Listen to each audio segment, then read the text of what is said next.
Yep. Got it. Go ahead. Can see the slides? Yes. Perfect. All right. So guys, today I'm taking the helm for today's sharing session, and it's titled No Pain, No Gain. Now, there is a famous quote by a Persian philosopher, Rumi, and he said this: the cure for pain is in the pain. And so today, my question to all of us is that, what is your pain? And are you willing to dive deep into your pain to resolve the pain? And so this entire sharing session will be centered on pain and pain resolution from both the physical and the spiritual perspective.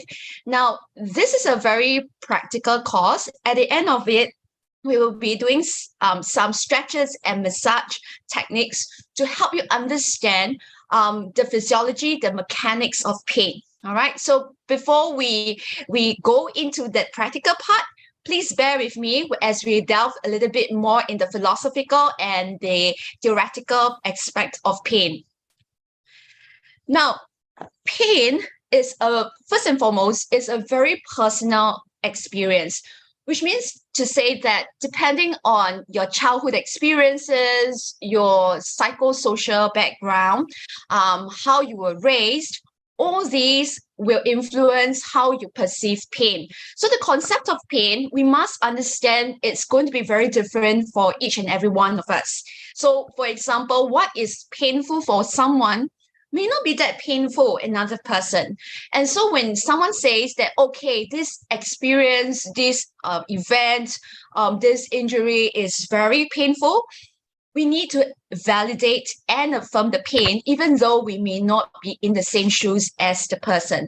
So this is the number one criteria, which is to understand that pain is a very, very personal experience, and we need to affirm that.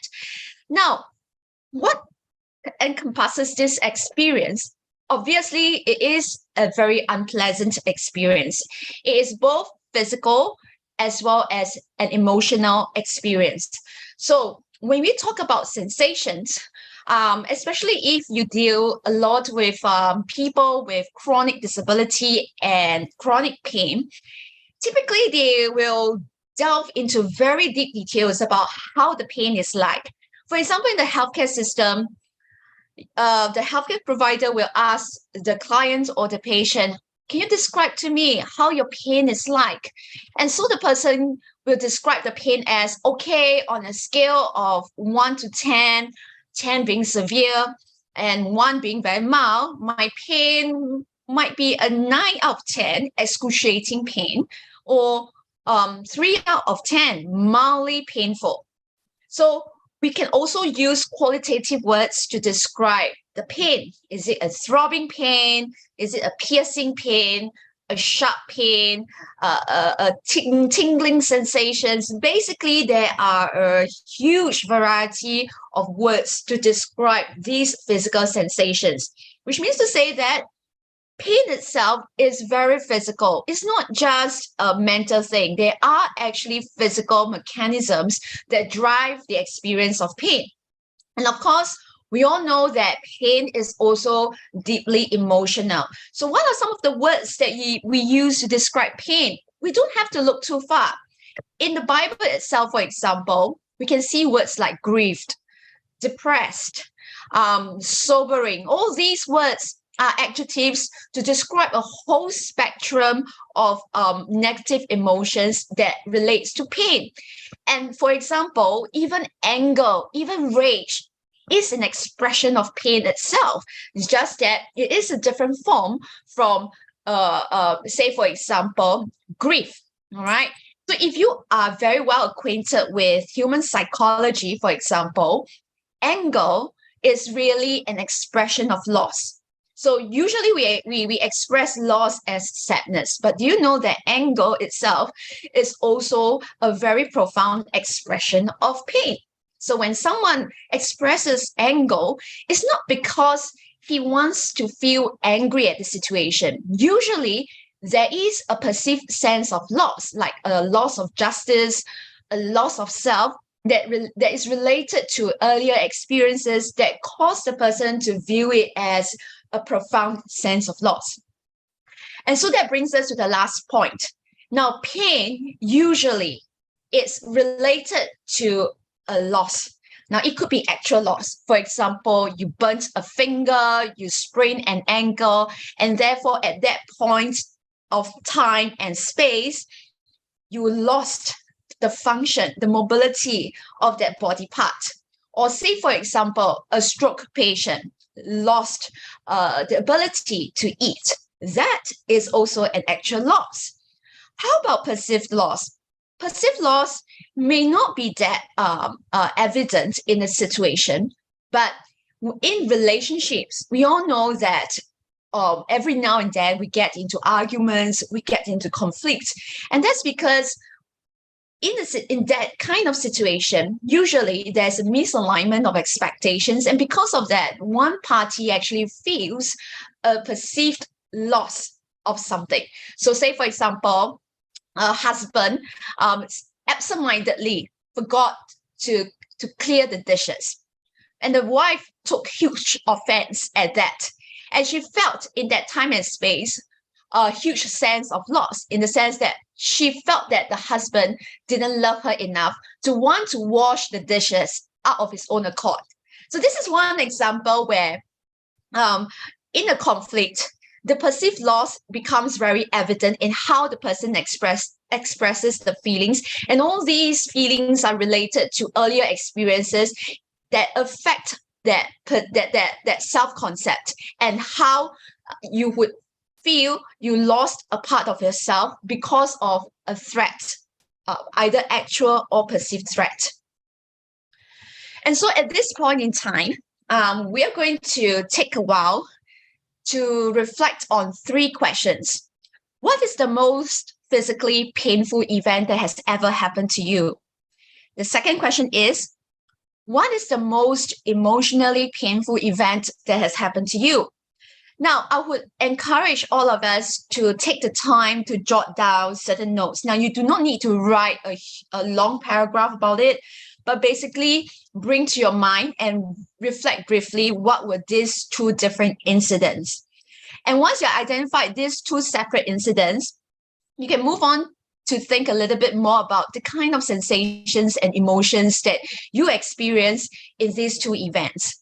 Now, the last question is the pivotal question that will help you to understand a little bit more why pain has such a profound effect on how we see ourselves, how we live our lives, and how we choose to live our lives until the point we die. And that is very closely related to the concept of self-sabotage because of earlier traumatic incidents and unprocessed hurt and pain in our bodies. All right. So we will give ourselves about 1 minute just to jot down keywords. All right. Use this 1 minute to really think about the kind of sensations, the emotions. And even if you can't bring up any specific events, you can also think about what the type of situations that brings up a lot of pain in your body, in your mind, in your heart.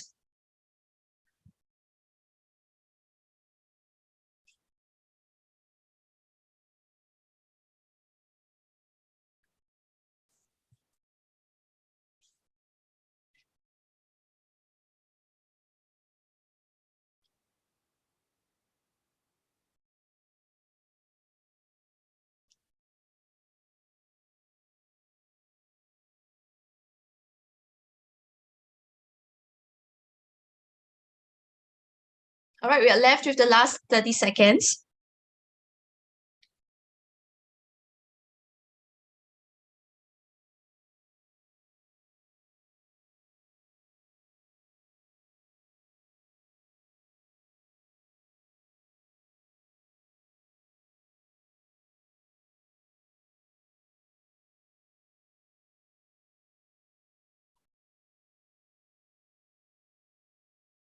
All right, the last 5, 4, 3, 2, 1. All right, so we are going to move on. Now I'm going to let Cheyenne take over to share a very personal story in the Bible using King David as the example.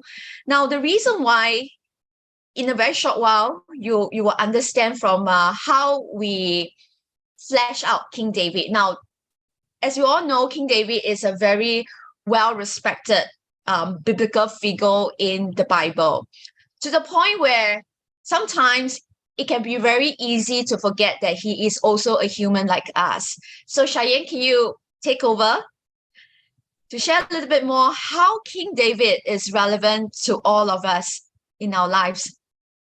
Okay, so one thing is we understand King David is probably an emergency or first responder archetype.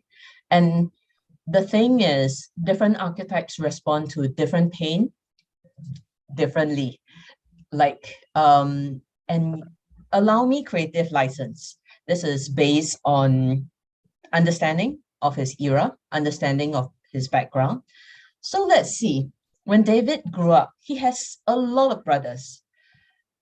Let's think for a minute. He actually doesn't come from a very poor family. He did not need to be a shepherd. A shepherd is not a glamorous job.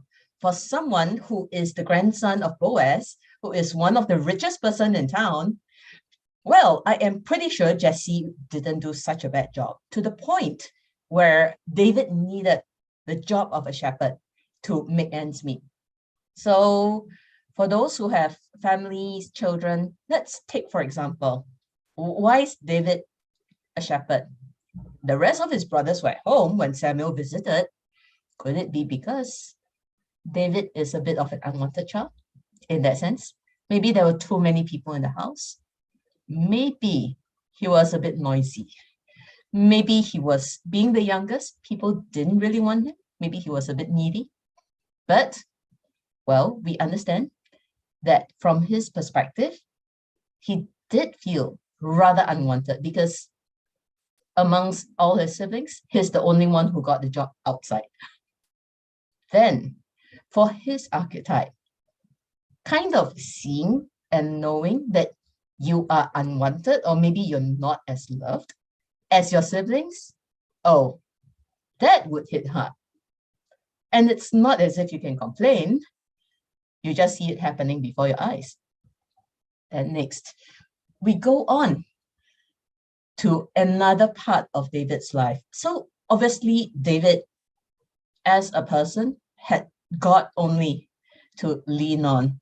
We see how his siblings treated him, even when he brought stuff for his brothers. One brother called him a show-off. The other one just wanted him out of his way. So that speaks a lot about his treatment at home. Okay. Then we go to another incident where it's not so much an incident, but a season of David's life. Let's just say, and that scenario is Bathsheba. Well, in Israel, most of the rooftops are flat. Firstly, you would wonder, why is a woman bathing on the rooftop? But then again, from David's place, he looked down, lo and behold, hit one of his mighty men's wife. He summoned her, slept with her, and we know the story after that. He actually asked Joab to kill Uriah. So let me paint this in a bit more detail. Imagine you are going off to war. Joab's your commander. You don't really like him, but he's been faithful to you all this while. Well, David looks at Joab and says, and gives Joab the instructions. Just kill Uriah, leave him at the front line. Imagine the scorn on Joab's face as he says, wow, David, were you the same person who told us to not even kill Saul? That you felt guilty, even cutting off a corner of his coat? And now you are telling me, as a commander of your army, to arrange for a faithful soldier of yours, Uriah, to die on the front lines? At least from what I understand, historically, the commander goes through with the king at least a couple of times, how the military, the infantry, how the cavalry is being arranged. Imagine the sneer on Joab's face. It's like the scorn. Joab didn't even need to say more. Imagine if Joab says, well, David, should I arrange the army in this way so that you can conveniently kill Uriah? Well, for the heart of someone who is an emergency responder, this hurts deep because it feels like a fatal flaw. Every time Joab scorned him, because he would be thinking to himself, where was the person who was honorable? How far have I fallen? And I am sure he is racked with guilt. You look at the Psalms that he wrote. When Nathan confronted him, he already knew of his guilt. He was just avoiding it. And could I also use this as an example of why David felt that he had no moral grounds to discipline his children? We understand the drama that happened within his family. You would ask, why is such a great man, such a person who is so greatly used by God, who is after God's own heart, why didn't he do a single thing? Can I propose that because he is still racked by guilt? Every single time Joab asked him, so do you want to put the cavalry this way? Do you want to withdraw the infantry in that way? Imagine the look in Joab's eyes as he accuses him of not being the man he used to be. This would hurt the heart of someone with the emergency responders archetype. It is a form of trauma. It is a form of pain. And it is a place where if he did not work through his pain, then he would not have the courage he had in his younger days to even clean up his household, to even tell his kids that, hey, what you did is wrong. So this is just an illustration of how trauma actually affects not just one person, it affects everyone else. Because we would ask ourselves, like, why would such an outstanding man not do right by his family? What if it was his guilt? What if every time he saw Solomon, he remembers the ugly stuff he did? What if he still remembers how far he has fallen from feeling guilty of cutting off a corner of Saul's garment to literally meetings after meetings with Joab, arranging for Uriah's death? It is intentional. It was not like, oh, just do this, do that. In that era, military tactics are discussed. It requires careful planning and plotting. How would such a person allow these things to go through, if not for him wanting to avoid his pain? So this is the story I paint. Of course, I took a lot of creative license, referencing historical context of Jewish culture and also of kings, military. But I would say, use this as food for thought. And maybe, Eleanor, you can share a bit of even your perspective as an emergency responder, like how some of the things stab deep that you maybe resonate with the story of King David. So we are only using this one archetype for the sake of time, but every archetype responds to pain, different kinds of pain very differently. For my archetype, what would hurt David a lot doesn't hurt me that much, to be honest. But let's hear from how Eleanor summarizes. Back to you, Eleanor. Well, I would beg to differ of using the archetypes. In fact, I would propose that all of us consider King David as perhaps an archetype of a fallen father figure.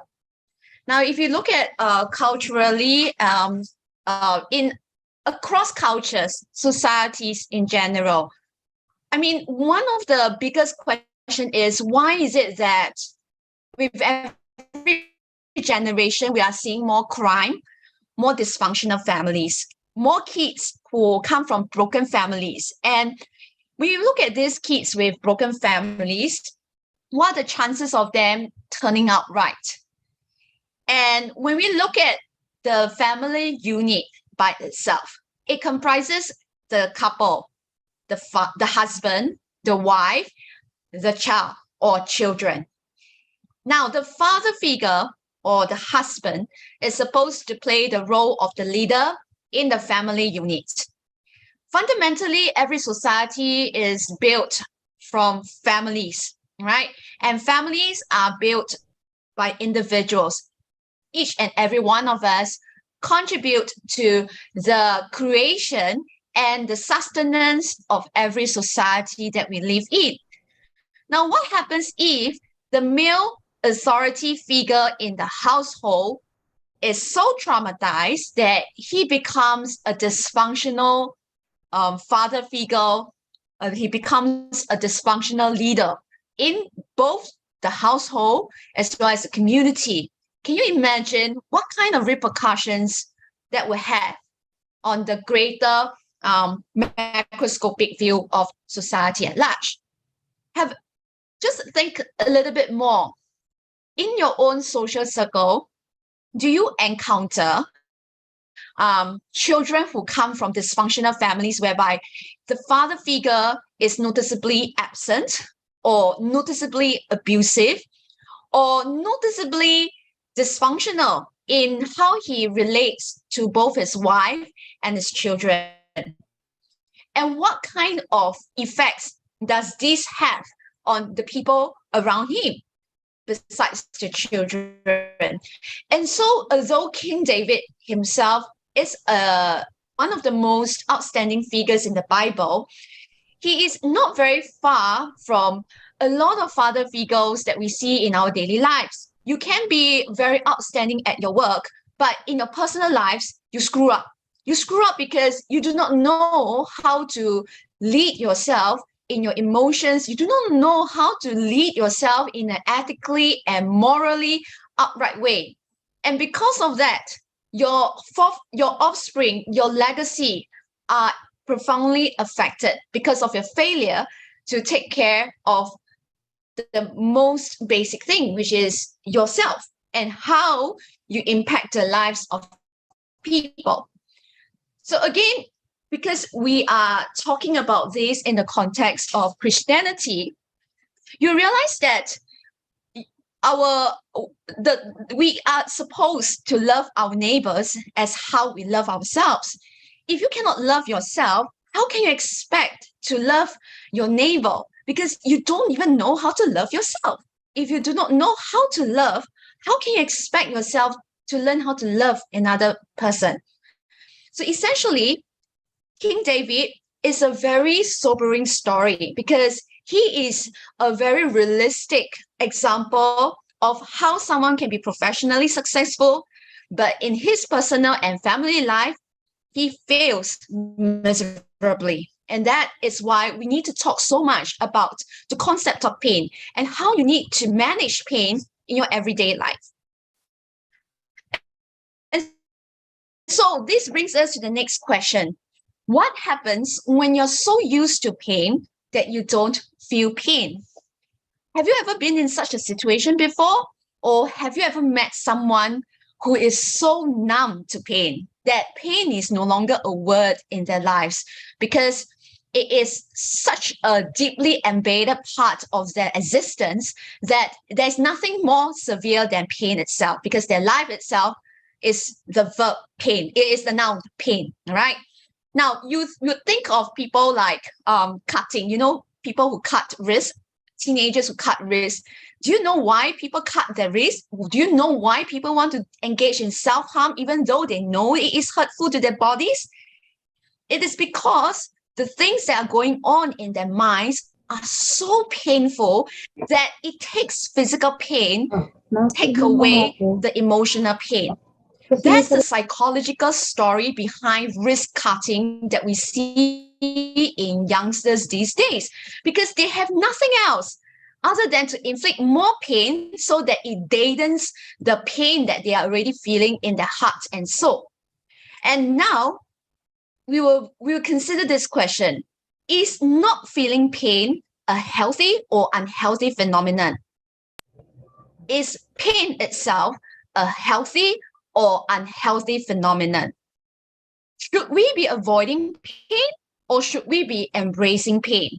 Now, if you are having pain right now, chronic pain, be it physical pain or emotional pain, do you think that you need to confront the pain or do you think you need to avoid it or suppress it altogether? And that brings us to the next question.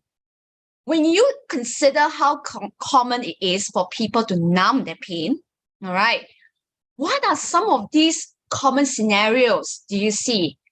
Now, when we look at culture, all right, as a whole, why is it that people are stuck in a vicious cycle of addiction? We're not talking about drugs, smoking. It could be pornography, addicted to sex, addicted to exercise, addicted to something. Why is it that people are addicted to something?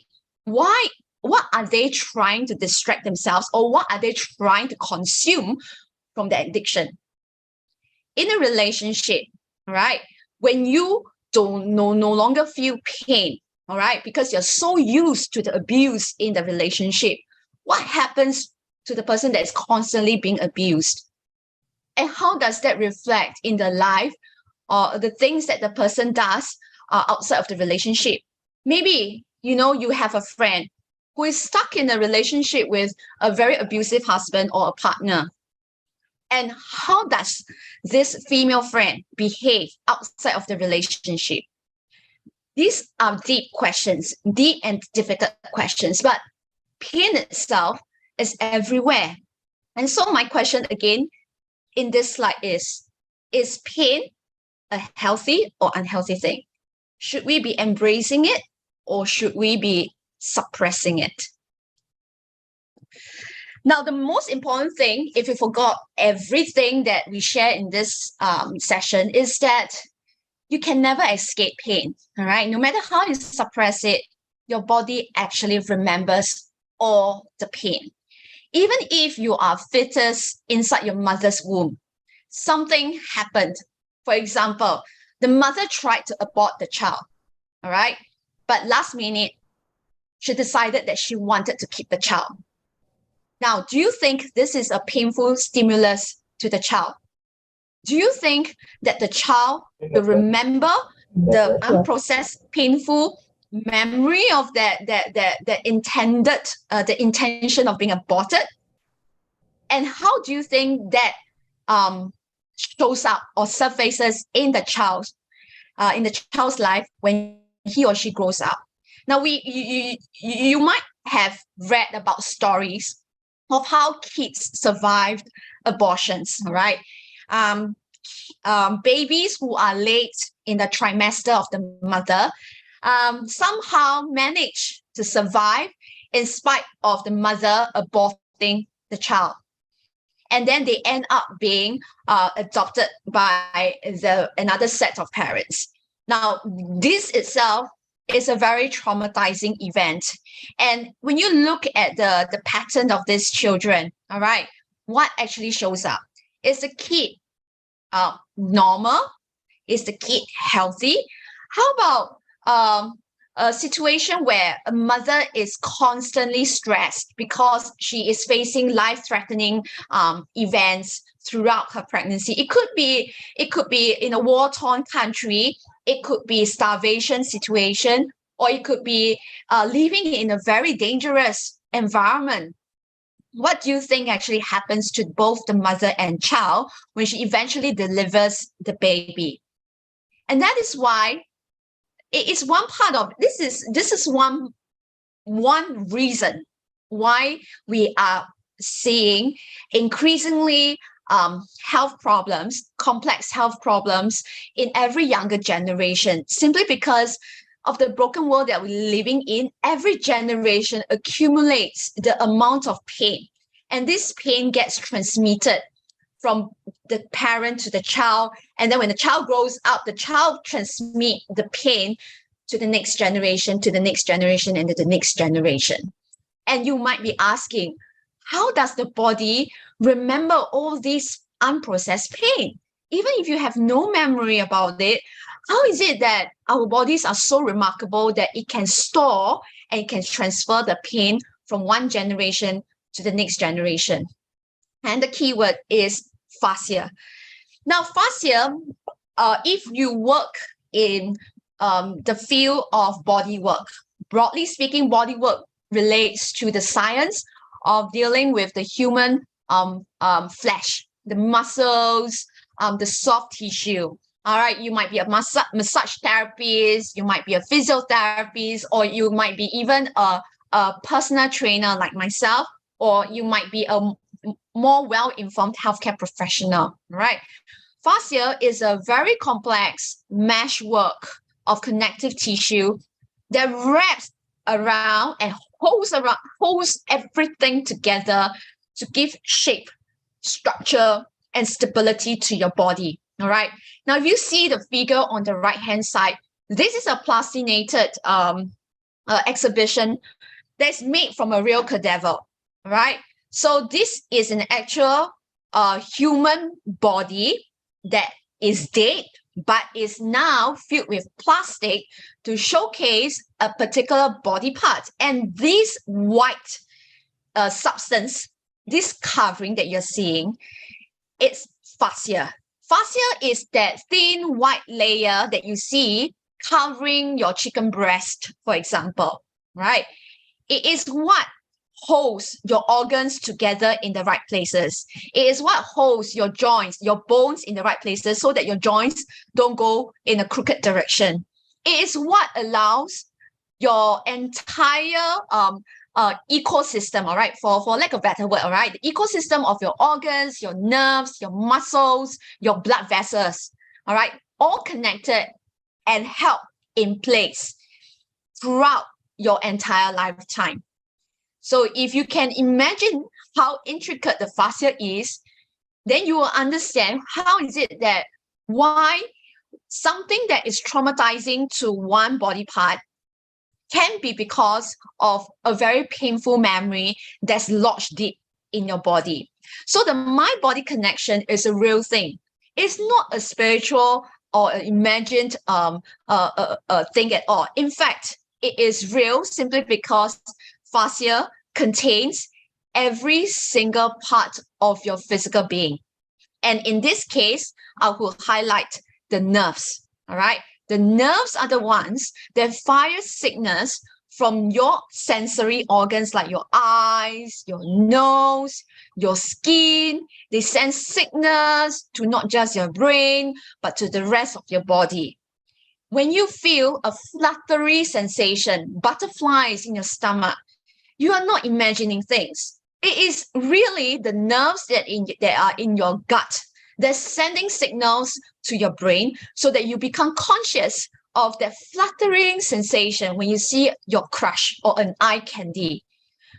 When you go through excruciating pain because you had a cut on your finger or you had a terrible sprain, that pain is excruciating because the connective tissue is not only damaged, but it sends a ripple effect to the rest of the body to tell the rest of your body to freeze and to protect you from further injury. So that is why pain in this instance is a protective mechanism to protect you from being injured shortly after the traumatic event. And so when you look at this figurine on the right-hand side, you can see how extensive fascia is and why every single part of your body is interconnected. No one part is not interconnected at all. And so healthy fascia is really like a egg white texture. It's a well-hydrated gel that allows your tissues to slide and glide across one another smoothly. So for example, if you imagine your muscles as multiple layers, all right, fascia, healthy fascia is what allows muscles to glide, all right, along each other, above and below each other when you when you move your body, right? So what happens is that when you have unhealthy fascia, your fascia is dehydrated, is dry. Now, can you imagine how hard it is to slide things when the water is dried up between your muscle fibers? Now, can you then imagine how hard it must be for a person to move his body because of the dehydrated, the dry, the desiccated texture that's inside his body? And so that is the reason why fascial health is very important in the concept of health, which we will delve in a little bit more deeply. This also means to say that when your fascia is healthy, when you are well hydrated in your fascia tissue, you are able to build strength and flexibility more readily. You can move freely with no pain or restriction. Now, at this point in time, I would invite you to consider how strong or how flexible do you think you are now? Or are you dealing with some form of chronic soreness, pain, tightness in your body? And now, based on the figure that you see on the right-hand side, can you imagine how your body is talking to you right now? Is it hydrated? Is it dehydrated? Is it healthy or is it unhealthy? Healthy fascia also means that you have optimal blood and lymphatic circulation. Now, if you recall in the last slide, we talk about how fascia wraps around everything in your body, including your blood vessels and your nerves. Now, can you imagine if the fascia is so dried up? Do you think that there would be a compressive force on your blood vessel? Now, imagine if your blood vessels is like an elastic tube, it's supposed to propel fluids containing your blood, containing oxygen and nutrients to supply to the rest of your body. And imagine now it is pressed very hard by the surrounding fascia because it's so tight, it's so constricted, it's so dried up. Now, think about it. Can blood go through that blockage easily? Now, what happens when the body part constantly has inadequate supply of oxygen, nutrients, and blood? Do you think that body part will be healthy or unhealthy? Do you think that the body part will be more likely to develop pain and chronic disease? Now, this is actually very relevant in daily life. Now, you might have seen how people with diabetes have very unhealthy looking skin, especially in the limbs. Now, if you consider how hard your heart needs to pump against gravity, right? You realize that for people with chronic diseases like diabetes, the blood vessels are very unhealthy, partly because there is not enough blood circulation to their bodies. And secondarily, because the fascia is so lacking in oxygen and nutrient supply that it becomes dehydrated and dry. And so what shows up on the diabetic skin is hyper skin pigmentation. The skin becomes dull or even shiny because there's a lack of blood circulation to that skin. And over time, when the skin gets injured, say for example, a superficial cut, it can potentially become a life-threatening diabetic ulcer. And that's when the person loses the limb because there's not enough blood circulation to help restore health to that injury. Healthy fascia also, most importantly, allows you to have a strong mind-body connection. Now, if you imagine, all right, your body is a house, all right, and the nerves are like your wires. You need wires to be able to switch on lights, to be able to keep your fridge running, to be able to switch on your TV, to watch TV, to be able to use your laptops. You also need electricity to charge your handphone. Now, what happens if the wires are broken down? How are you going to keep important household equipment running? For example, your fridge. Can you imagine that your household has no fridge to store the perishable goods? How are you going to feed yourself? And if your house is very secluded and far away from a grocery supermarket or a market, for example, can you imagine that without wire, how are you going How are you going to switch on the heater and bathe yourself in cold weather? If you live in a cold place without the heater, how are you going to keep yourself warm? Similarly, if the nerve function in your body is so broken down, how are you going to detect pain in your body when you get injured? That is also one reason why diabetics lose their limbs, because they have no idea that they injured their legs. The nerves shut down. The nerves are dead. Mind-body connection, right? Deadened mind-body connection is also seen in stroke patients, because why? The part of the brain has lost the blood supply, and therefore that part of the brain is dead. So when that part of the brain is dead, the person loses the function, for example, depending on which part of the brain is affected, the ability to speak, the ability to swallow, the ability to use one part of their bodies. And how does this affect the quality of life? Can they pee or poop with control? Can they control their bladder? Can they clean themselves in the toilet? Can they transfer themselves from the bed to the chair, from the chair to the bed? Let's not talk about even walking. Can they even basically turn themselves in the bed? When you can't even turn yourself in the bed, can you imagine how terrible it is for that body part? Because again, constant pressure on the skin shuts down blood supply, and then you have a bed sore. So if you have been a caregiver and you have seen these situations before, you realize that nerve function is so crucial for not just your well-being. It is crucial for your survival, even as a human being. And that is why this whole subject of pain is so important, because you have to realize that pain itself is a neutral thing. It is a feedback loop to tell you that something is dangerous to you. But what are you going to do about that dangerous thing? And so this leads us to the second reflection.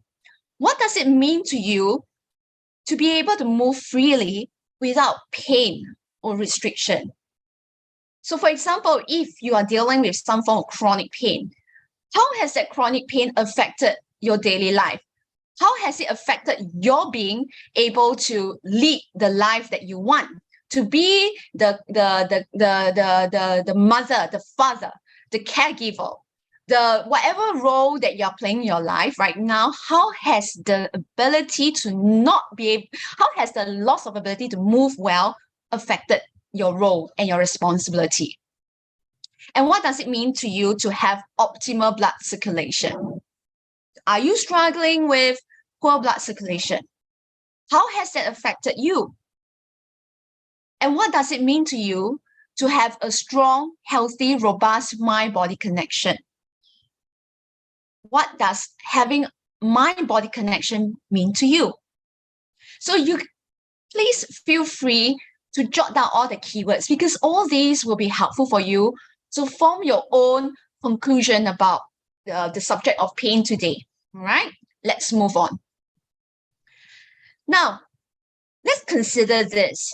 If you have a strong mind-body connection, do you think you would be able to take care of your body better? Suppose you are very sensitive to your body, your body's cues. Say, for example, if you are tired, all right, you are sensitive to your body's need to rest instead of pushing yourself through, to the point where your body shuts down, you fall sick. This is a very, very common situation in modern societies, because we constantly have to work and work and work, no matter how tired we are. And so what happens when we overwork? Your immune system shuts down. And once you're done with working, because the body perceives a loss of a threat, there's no longer a need to run on stress hormones like your adrenaline and cortisol. Everything shuts down, including your immune system. And what happens after that? The person falls sick. So suppose if you are very sensitive to the stress level increasing subtly as you try to fight a challenging task, do you think you are able to engage in self-care practices better? Like you will know how to set boundaries for yourself. Hey, you know, I think my body is tired. I need to sleep early. Hey, I think my body is tired. I need to eat a little bit more nourishing food to help myself recover. Hey, I'm a little bit tired. I need to block off my time in order to recuperate and not do anything at all. So this is being sensitive to your body cues. How about hunger? Do you know of someone or anyone in your life that is prone to stress eating? Like the moment that they're stressed, they just reach out for chocolate bars or potato chips and munch away, even though they know that it's unhealthy. So part of having a strong mind-body connection is being able to differentiate hunger and craving and knowing how to deal with hunger and how to deal with craving.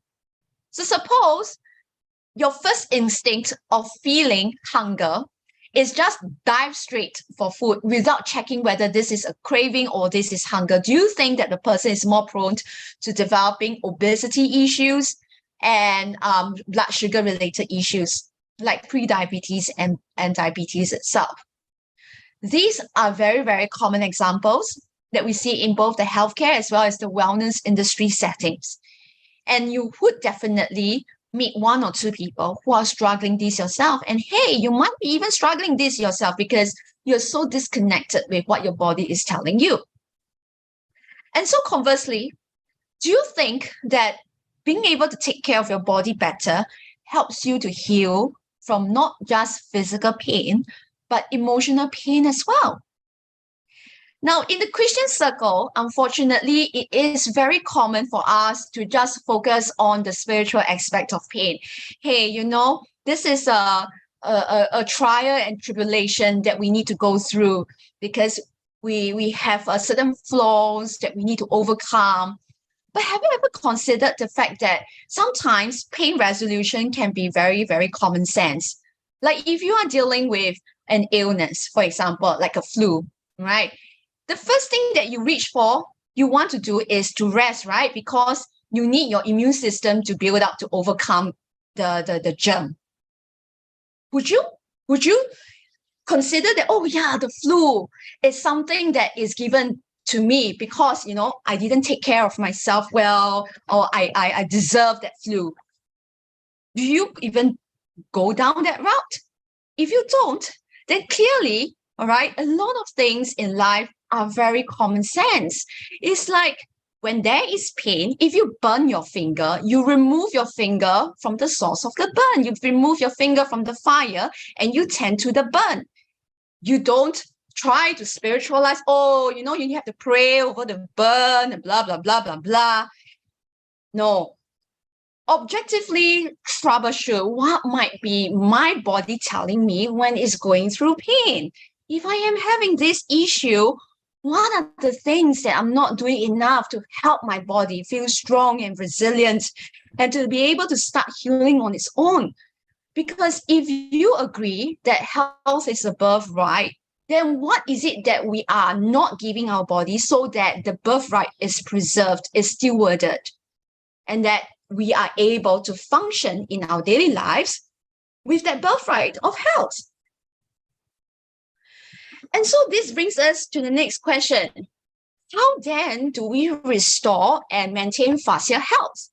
Now, the good thing about fascial health is that because it relates to our physical body, whatever we do in our daily lives affect our bodies, which means we can do a lot of things in everyday life to maintain and even restore our body's health.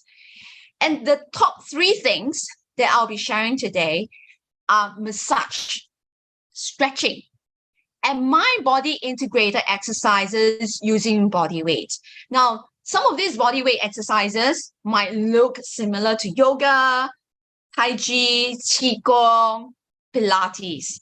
Now, if you have certain religious preferences to not use this exercise, that's fine. But the key thing is that movement, be it external movement like massage or internal movement like exercise and stretching, are fundamental to human health. Now, let's ask ourselves this question. How often do you even stretch yourselves? If massage is readily available to you, how often are you massaging yourself? If you have access to, say, for example, an outdoor fitness station, say, for example, a simple bench or pull-up bar, are you using it to exercise and move your body? If you have access to a park, are you doing regular walks or jogs to keep yourself active? Because movement is what stretches and contracts your fascia and keep blood circulation in your body moving.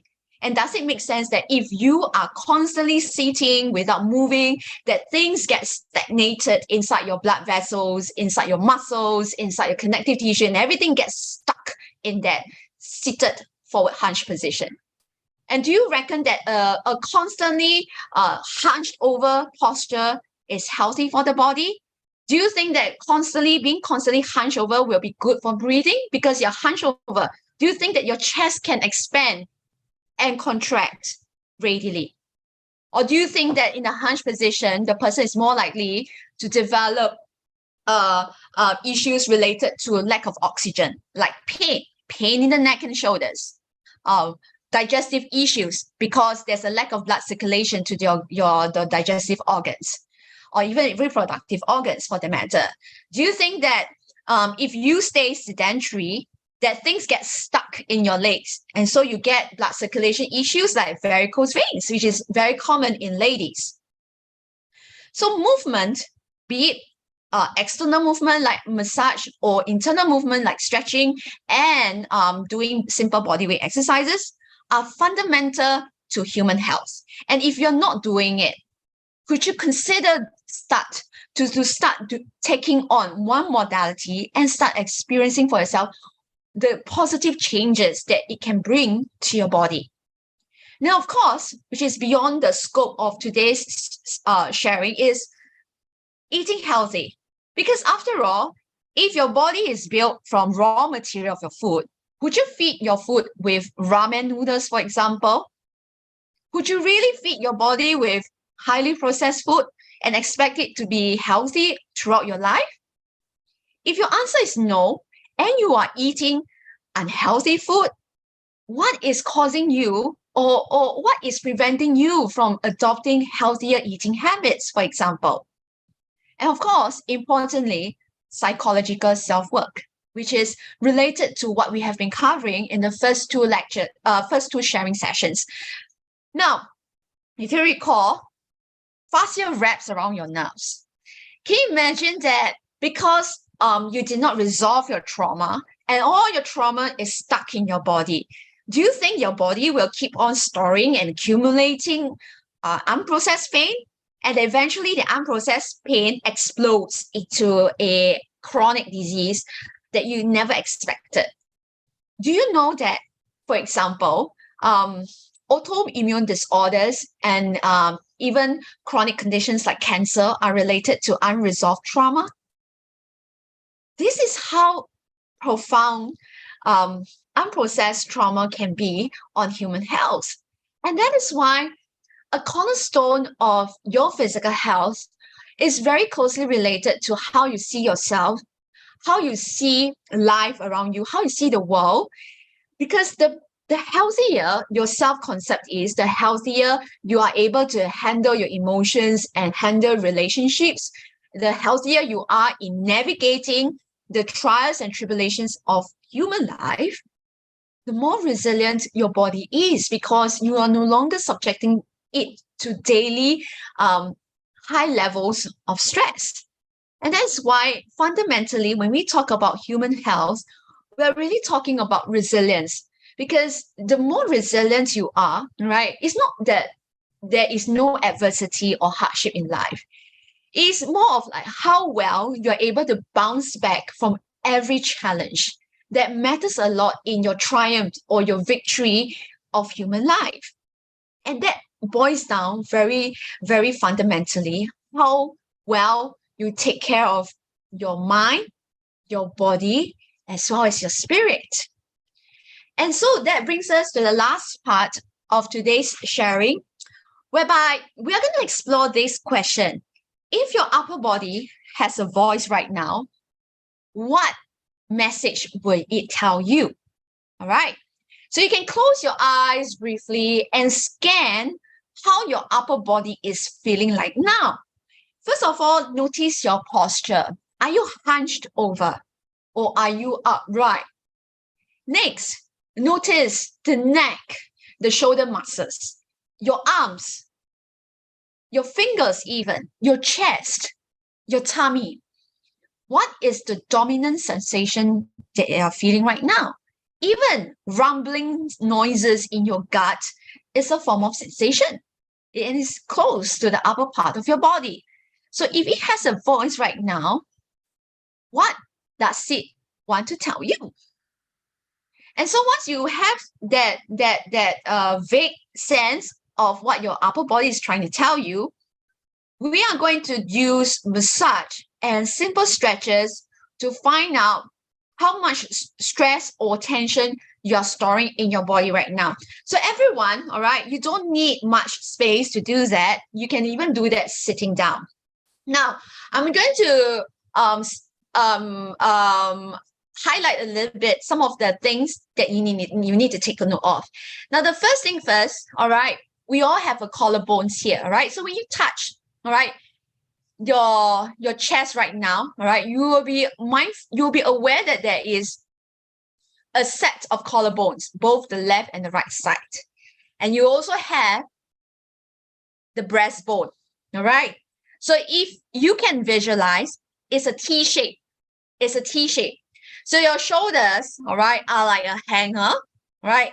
Whereby your hands, the arms of your bones are hanging from the hanger. And the collarbone, all right, is what connects to the rib cage. The rib cage is the shield that protects the lungs. Now, imagine if you are constantly in a stressed state in your everyday life. Do you reckon that there might be a lot of unprocessed stress in your upper body? And if your answer is yes, you're going to now start exploring how much tension you are holding in your body. So we're going to do this together.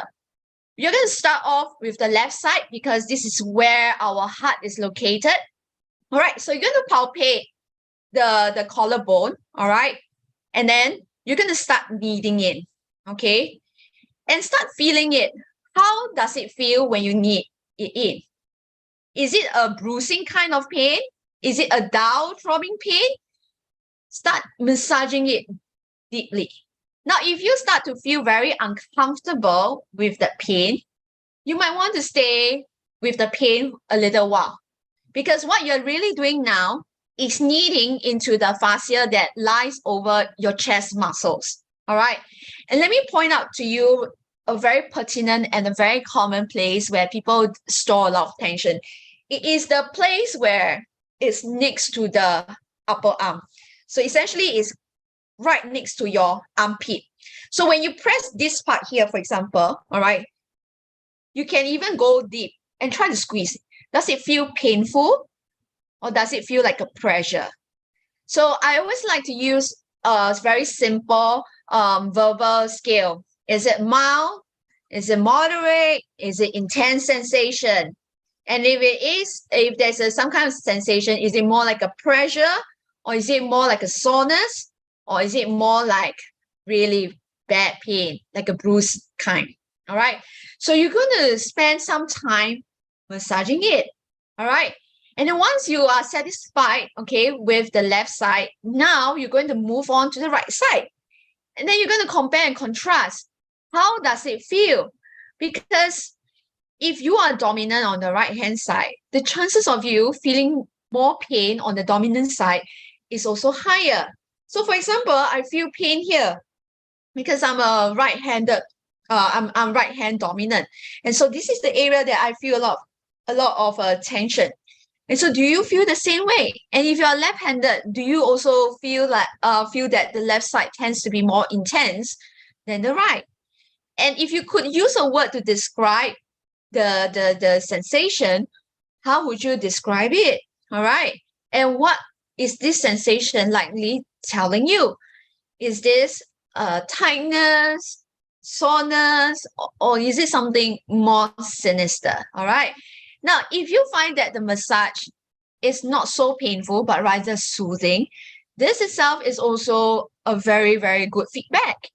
In fact, this means that your body really, really delights in the massage, and it's something that you have been lacking in. That's why massage in everyday life as a basic healthcare intervention is so therapeutic. You can massage a baby, you can massage an elderly person, you can massage a loved one in times of stress, in times of pain. Massage is a very fundamental, very accessible tool that you can use to soothe the body's nervous system. Because why?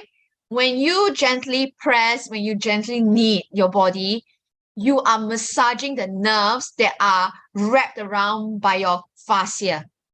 And so that is why massage is very, very powerful modality that you can use in your own personal ministry, be it in church, at home, or in your community setting. And it doesn't need a lot of profound knowledge or skill set. It's more of understanding the body structure and knowing how to manage the pain, manage the massage according to the person's pain threshold at that point in time. Now, the next thing is once you have massaged out, all right, observe how your body feels now. Because if you have done a good job in massage, the chest should feel a little bit more open. You should find that it is a little bit easier to be more upright. You should start to feel some release in your body. All right. That's when you can move on to simple stretches, even while you are sitting down. So now the next step that you're going to do to explore the tension or the stress that's stored in your upper body is to now, all right, open up the chest. So if you have been hunched like this, now you want to stretch open the chest. And so what we're going to do is to interlock your fingers. All right, so you're going to inhale and then exhale. You're going to lengthen your arms, all right, interlocking your fingers, lengthening your arms, stretching your fingers upright into the ceiling, and imagine that you are pushing the ceiling away from the top of your head, and you're going to hold it there for 20 seconds, and we're going to count together. Now, what's going to happen in this stretch? Visualization is very important. Again, because when you understand that your nerves are wrapped around by fascia, your mind literally controls how your body feels in the movement, in that stretch, in that massage. So when you are visualizing that you're stretching and pushing up an invisible sky, all right, you are already lengthening the spine, all right? You are separating the spinal segments so that there are more cerebrospinal fluid flowing through your spine. And you are now also gently pulling the bones of your arm out of the shoulder socket so that there is more space. So, and then 3, 2, 1, and you release. And now you're going to shrug your shoulders. How do your shoulders feel now? Because again, when you imagine, all right, the anatomy of your body, the T shape, all right, is being lengthened away from the base of your spine, which is at your tailbone. You are essentially creating more space in your upper body. So remember, before and after, how do you feel after the stretch? Now, the next thing is we are going to stretch sideways. How often do we move sideways like this? Because in our everyday life, we tend to be spending more time in a forward hunch position. So now we are going to stretch towards the left-hand side. So what's going to happen? You're going to interlock your fingers, inhale, exhale, and you're going to stretch towards your left-hand side. All right. Now, keeping your buttocks, all right, glued to the chair, you're going to reach towards the left-hand side, and you're going to spend 15 seconds in this posture.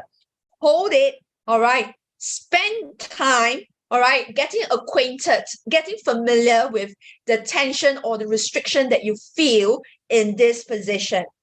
Breathe deep, all right, into the right side of your chest wall to slowly stretch and lengthen the right side of your body. And in the 3, 2, 1, release your hands, and now you shrug your shoulders. How does the left side compare with the right side? Does the right side feel looser or does the left side feel looser? All right. There's no right or wrong answer because this is your own body. And the whole point of massaging and stretching is to be familiar with your body so that before problems happen, you know that your body needs some attention or tender loving care. So now you have stretched towards the left. We are going to repeat the same thing to the right. So now what's going to happen? You're going to inhale, exhale, and you're going to reach towards the right-hand side. All right. Now, spending time, all right, 15 seconds in this position, you're going to compare and contrast. How does the left side compare to the right? And when I'm spending time in this position, do I tend to feel stiffer, tighter, or more uncomfortable in this position? All right. So now down to the last 3, 2, 1, release. And then now you shrug your shoulders. How does your body feel? You can even twist. Does the body feel a little bit more open after stretching upwards, left and right? Does it feel loosened somewhat? That leads us to the next stretch. How often do we actually twist to our back? How often do we look back? Because again, like I say, we spend so much of our time hunched forward. And so can you imagine that if there is a lack of twisting movement, that your spine gets frozen in that particular position? And do you reckon this is why a lot of people get lower back pain and they have very stiff back and the back gets very tight easily? And that's one reason, the lack of movement. And so we are going to do the stretch. So what's going to happen right now? You're going to raise up your left palm, all right, in this position. All right, your right palm, you press down onto your chair, and now you're going to twist as far back as you can to the left side. All right, so imagine that you're separating heaven and earth. That is a spiral movement that you're trying to imagine. And so we're going to spend some time there for the last 10, 9, 8, 7, 6, 5, 4, 3, 2, 1, and release. So now you stretch to your left. Now we're going to do the same on the right. So again, right palm up, left palm either on your thigh or on the chair. You're going to twist towards your right-hand side. Now, notice which side tends to feel tighter or more restricted. All right. And you're going to start using channeling your breath towards the restricted areas. We're going to spend the last 5 seconds. 4, 3, 2, 1, and then you release. So now you're going to shrug your shoulders, twist sideways, and notice how your body feels right now after doing 2 different stretches. One is this, all right, sideways, and the other one is the twisting. And with these 2 stretches, how does your upper body feel now? So notice the before and after sensation, all right, the before and after, the differences in the before and after of how your body feels. Because the more you do stuff with your body, it's like dating. It's like a romantic relationship. The more you date with your body, right, be it in a massage session, be it in a stretching session, be it in an exercise session, you are developing that very deep, profound connection, that relationship with your very own core self, which is your body. Now, the thing about the physical vessel is that we only have this one body for our entire lifetime. Doesn't it make sense to take care of your body as though that this is the one and only thing that you have in this world? Why is it that, we tend to neglect ourselves? And so if you realize that you have been neglecting your physical body, then it would be a good time to actually start reflecting on what is it that you have overlooked. Why is it that you have overlooked your body? Is it because of cultural influences? Is it because of your own fear towards exercise, for example? Like you feel like you're not fit enough to exercise? Or is it that you feel shy about your own body? Because all these will affect how you perceive and how you relate to your own physical body. And so with that, I conclude my sharing session today. Cheyenne, do you have anything that you want to add in? Before we add in, there are a couple of people who have asked questions. So first, Araceli, she asked, for the obese people, does it mean that they don't have a strong mind-body connection? Okay. This is coming from both clinical and my working experience with folks. Generally, a lot of people, not just the obese, have poor mind-body connection. This is a concept called embodiment theory. You can always Google and find out. Now, the entire premise of embodiment is that in this body that you have right now, do you know what is going on in your body? Are you sensitive enough to know what is going on? Like, for example, if you feel fear, what does fear feel like for you? Notice that I use the word feel. I'm not even using the word observe or see. Feel. It is a very subjective verb.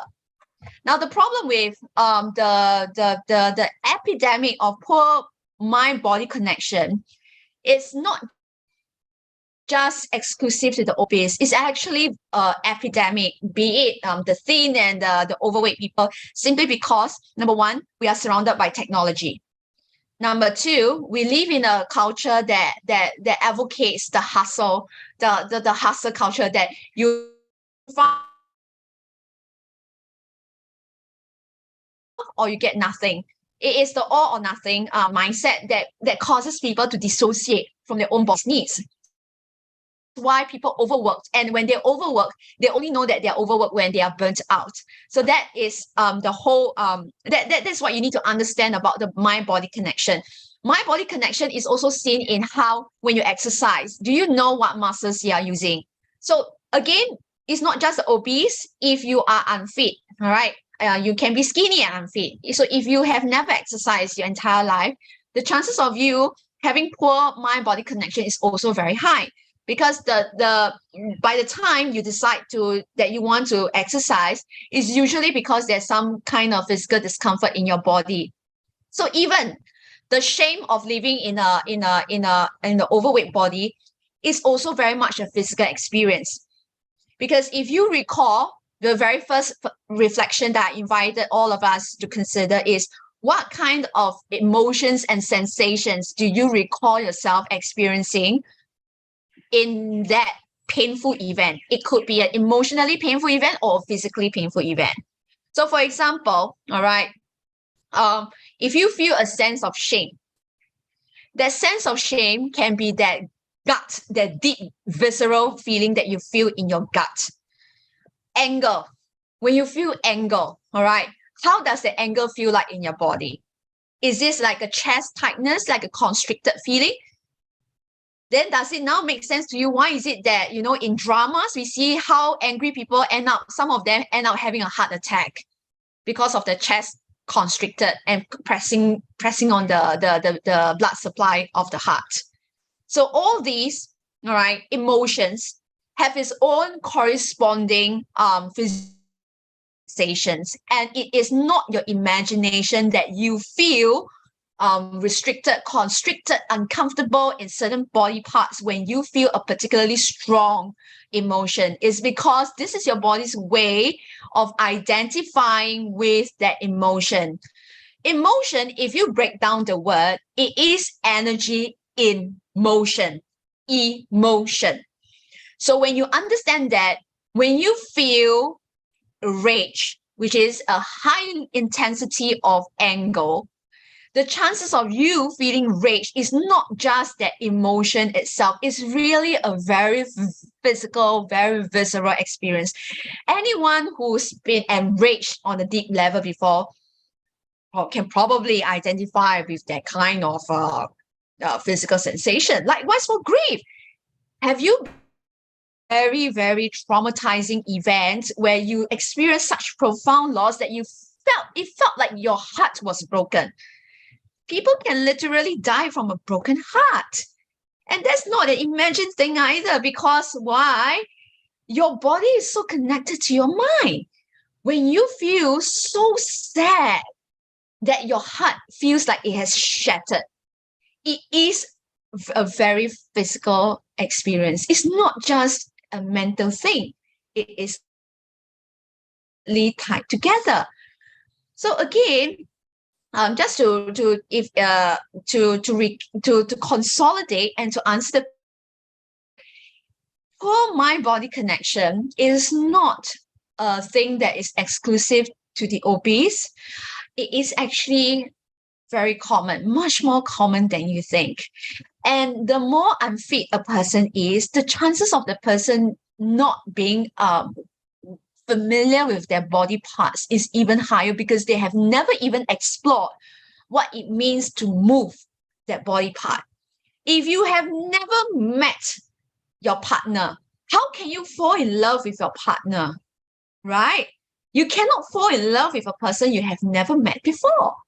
Likewise, if you have never met that body part, all right, how can you expect yourself to develop that kind of profound relationship with your body? And that is one reason why, all right, you might see a poor mind-body connection in the obese if they are unfit, and also the more slender and the unfit ones. Yeah. So Cheyenne, what's the next question? Pauline asks, is pain caused by emotional trauma that is translated to physical pain? So thereby meaning that the human body has to be taken care of. Yes. Without a shadow of doubt,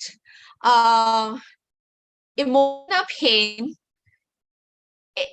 Okay, let's put it this way. All right, it is all related to the concept of resilience. Now, when you actually define resilience, it is your ability to overcome adversity. Resilience can be both physical and it can be emotional. And if you are a Christian, all right, as we all are in this sharing session, all of us are very familiar with the tripartite model of human health, or the human existence, that we have the soul, spirit, and body. You cannot take out one component and not be a human, because we are more than the sum of these three components: the soul, spirit, and body. So when we talk about resilience, you have to consider it as a holistic concept whereby the person is physically strong enough to overcome a challenge or adversity. A person is also mentally, emotionally, and spiritually strong enough to overcome the adversity. So let's use, for example, a debilitating accident, for example, all right? Do you suppose that a fitter person can recover better from a debilitating car accident, for example, than an unfit person? Why do you think that the fitter person might have a higher chance of recovering well, recovering his ability to walk, for example, from the car accident, as compared to someone who is unfit? So when you consider that scenario, you realize that physical fitness, or the physical capacity to overcome adversity, is a very, very practical issue. Are you healthy enough to recover? Do you have enough resources in your body to regenerate the cells so that your body can heal faster?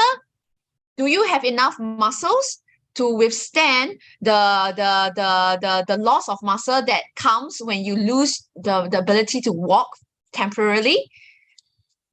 Then when you consider the fact that if the person was fit to begin with, he must have some level of discipline or some level of willpower to push himself to exercise to that level of fitness. Now, do you think that level of willpower or discipline will be transferable to his ability to bounce back from the car accident? So when you actually consider this, all right, you realize that pain itself, right? When you understand that it's a very personal experience, it's subject to the person's background, his earlier experiences, his childhood, how he takes care of his body, for example, it all adds up. And in the words of one of my clients who is a breast cancer survivor, she said this. She said that if I didn't exercise, I don't think I could have survived my breast cancer. I don't think I could have recovered from my breast cancer treatment. That was what she said. Because when she went through breast cancer treatment, she had to go through a mastectomy. She had to go through a breast augmentation. And when you can you imagine when you slice through your breast and you take out that diseased breast and you put in implants, the kind of stress that it puts on your back and on the surrounding tissues, the kind of damage, the kind of rehabilitation that she needs to go through in order to start feeling more whole. But the truth is that you probably will never feel whole because chemotherapy has its own side effects on the human body too. So when you actually consider this whole complexity of human health, you realize that resilience, all right, the more resilient you are in your body, your mind, and your spirit, which is supplied by our faith, the more ready you are of life rather than a victim of adversity in your life. Yeah, I hope that answers your question. Eleanor, could you repeat your last sentence because there was a break in the transmission? Sorry, your last sentence. Thank you. Okay, so I'll just repeat that. So basically,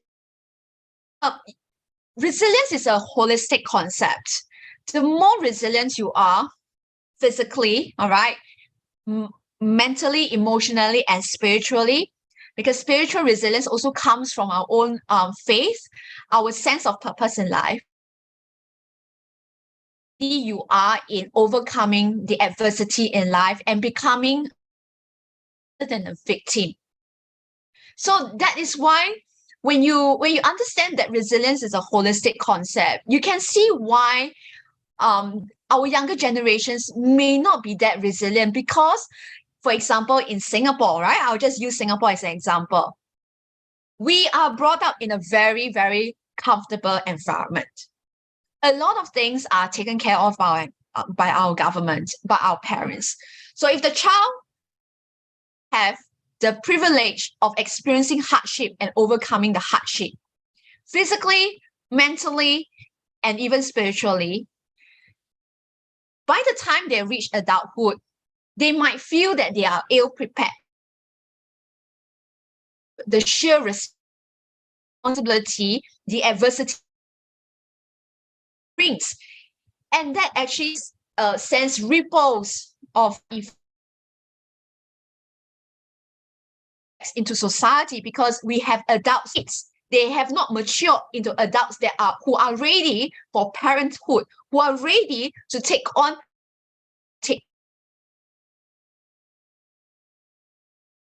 society. So they end up being a burden to society rather than being a contributor to society. So because resilience is fundamentally how well you're able to overcome adversity as a whole human being. And as a whole human being, we are more than the sum of our physical body, our mind, our feelings, and of course, our spirit. And God, the more trauma you are, because you're more assess the pain. Eleanor, sorry. You might want to switch off your video. You keep you keep stuttering. Okay. Do I sound better now? Yeah. Or you might want to switch off your video for a while. And let me do that.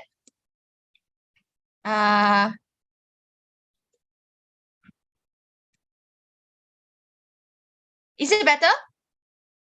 Yeah, continue talking. So I switch off my video, yeah? Yep. Okay. So basically, I'll just start from resilience again, yeah? Resilience must be understood as a holistic concept because as human beings, we are more than the sum of our physical body, our minds, and our spirit.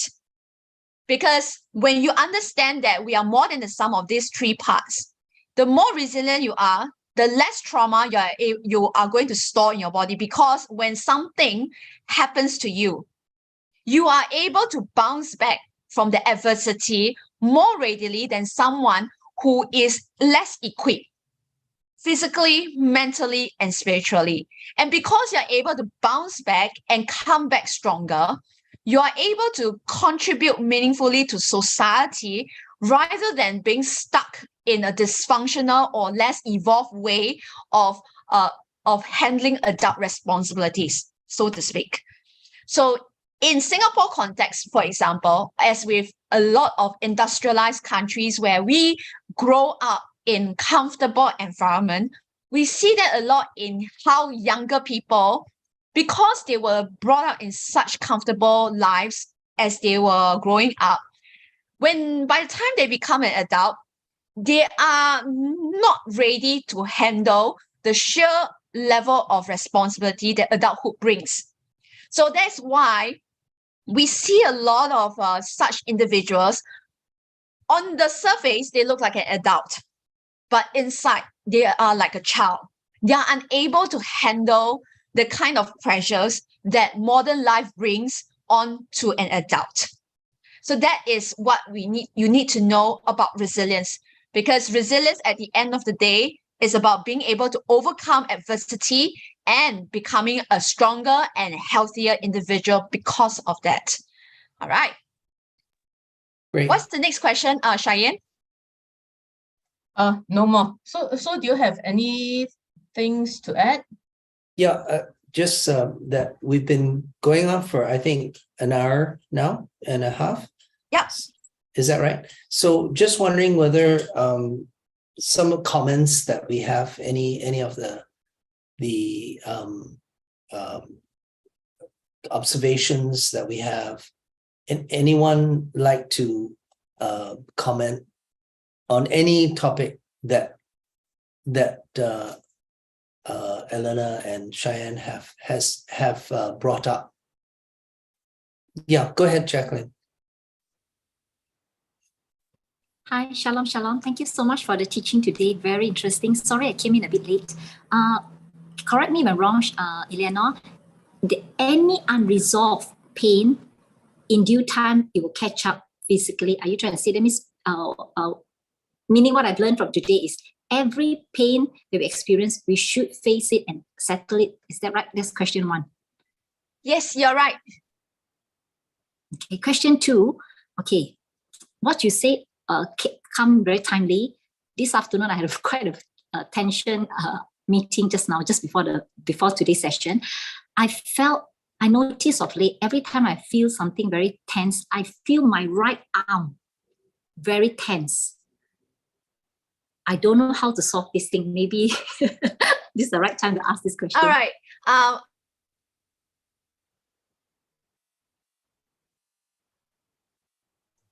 Can't hear you.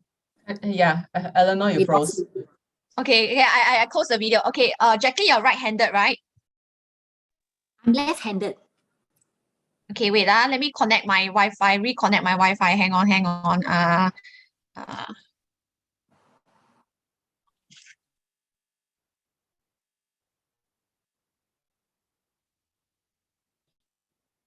While waiting for you to connect, I'm actually left-handed, but every time You're I feel left-handed. this, yeah, Okay. surprisingly, opposite what you say.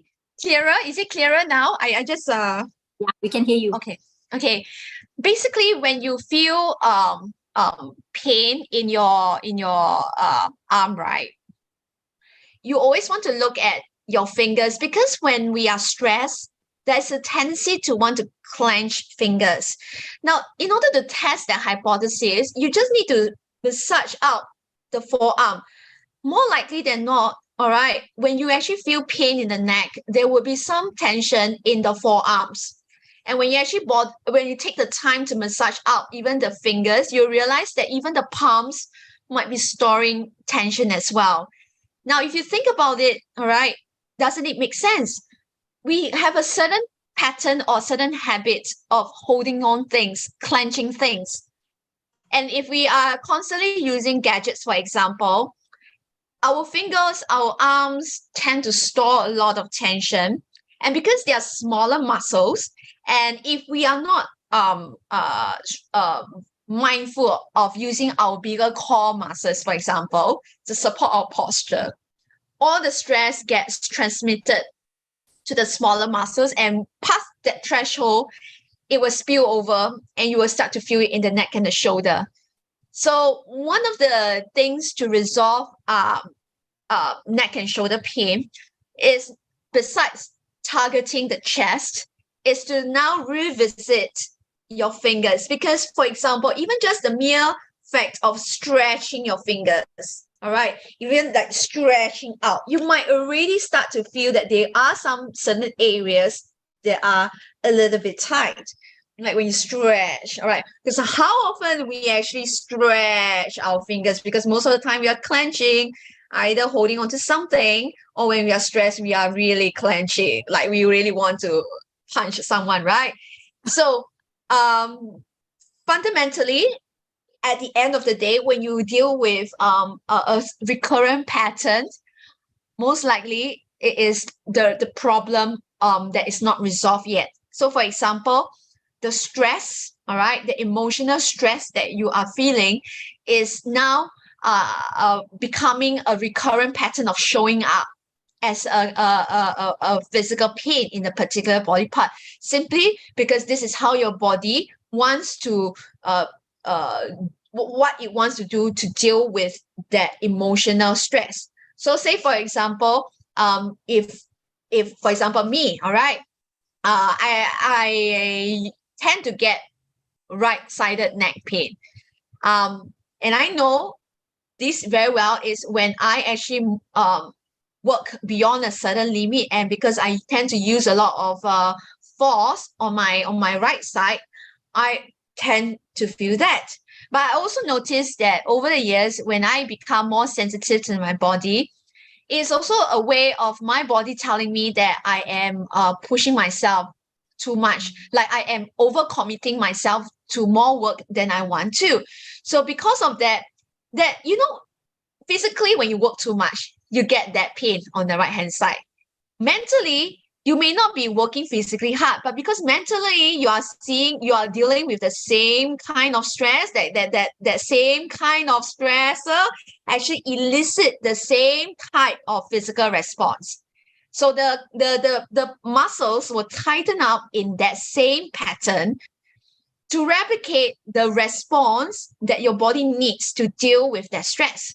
So when you reflect back on the first question when I asked, what are the sensations and emotions that you feel to both the physically and emotionally painful events, the chances of you finding similarities might be high, because this is your body's signature of dealing with that stressful event.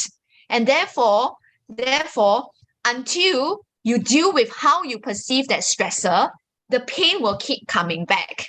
So that is why pain is a teacher, because the cure of pain is in confronting the pain itself. It is in exploring what is the pain trying to tell me? What is it that I have not learned from my pain? Yeah.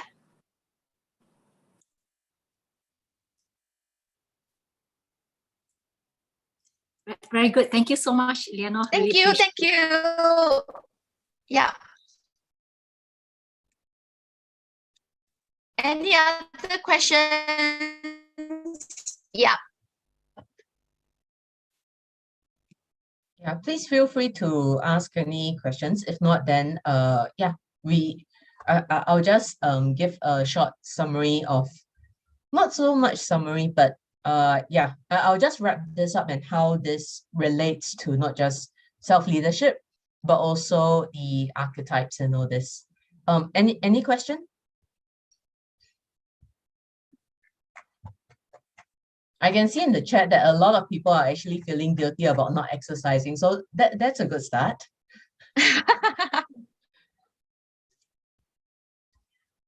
Yeah, if not, then yes, Pastor Gerald, you have any questions? No, I was just thinking about the mind-body connection, whether certain modalities tend to be healthier than others, especially, I mean, in children without any education on modalities. Just generally speaking, I don't know. I in my childhood, I came across certain children. They seem to be very approachable, but they were all a little on the chubby side. So because I was a Chinese, the only Chinese in a class of, let's say, Americans, right? So I'm the only one from Asia. Of course, I don't want to be totally rejected. So I would usually use this tactic in a room full of strangers. In a way, I still do this, but maybe subconsciously. If I don't know who to talk to, normally I go to a little bit of a chubbier person and I will just strike up a conversation. I don't know why, but is it true that I know you're a fitness trainer, Eleanor, and you're supposed to be getting rid of, but it just, even from a child, and I remember they seem to be happier. I don't know, is it because they have more nutrients, they've been well fed by their parents or what? I don't know. But then again, in recent, this I'm talking about like going back 50 years. Of recent times, also, I've noticed the trend that not necessarily so, because I've also seen the tendency of some to throw tantrums, and so I will stay away from those. Anyway, talking about positive mental attitude, right? And then also in my colleagues as pastors, I've noticed the tendency for trauma to eat you away, eat at you. I remember my mom used to say, it's not what you eat, it's what's eating you. Yes. So yeah, it's just a comment about mental attitude, I think. How do you maintain that champion mentality, when you see winning teams? Have you, like in football, when they score a goal, I just notice all the men, they jump up in the air and they hug one another and they pile on each other and they do funny dances and jiggle and wiggle in front of the camera, and it's like, and the whole crowd is going crazy, right? And then the guy who missed the ball, or the goalkeeper, poor guy, he let the ball in. The reaction is so different. Both are human beings living in the same time frame. And yet one, and I think in Brazil or something, if you have a free kick and you miss the goal, after the game, they'll shoot you. They will throw things at you and take it so seriously. What's going on here? I mean, everything seems to be, we want that mental positive attitude, but then, it can take it so serious, so both ways, really. Pastor Jerry, I will volunteer my perspective as a nurse and as a fitness coach. Now, just to be transparent, exercise as a kind of a medicine is only in the consciousness of healthcare system in the last 20 years. 20 years is a relatively new modality, and even in amongst the more traditional doctors, the more conservative doctors, they are not ready to recognize exercise as a powerful instrument to improve human health. So if you recall, the last session where I asked every one of us, when you actually look and reflect on societal problems, what kind of archetype is actually dominant in contributing in these problems? I would like to be more forthcoming and to volunteer the answer that we a lot of structures, be it societal structures, communal structures, right, were built on metadidomi, or the resource manager's perspective of how things should be run efficiently for the economic growth. So capitalism, it's a reason for why a lot of countries succeeded, especially the westernized countries where they have more resources to run big corporations. And yet at the same time, on the flip side of the coin, we see a lot of countries, a lot of parties are impoverished by the way capitalism has been run the last many years.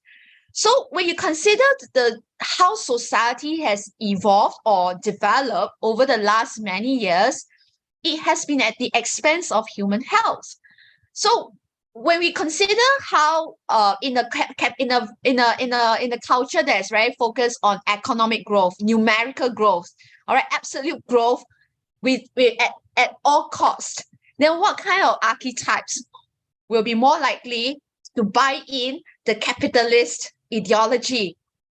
So when we look at that and the sheer absence of exercise as a form of a therapeutic modality, we can now understand why across all archetypes, it can be quite hard-pressed. It can be quite hard-pressed to, we can be quite hard-pressed to find someone or nail down a particular archetype that is into exercise.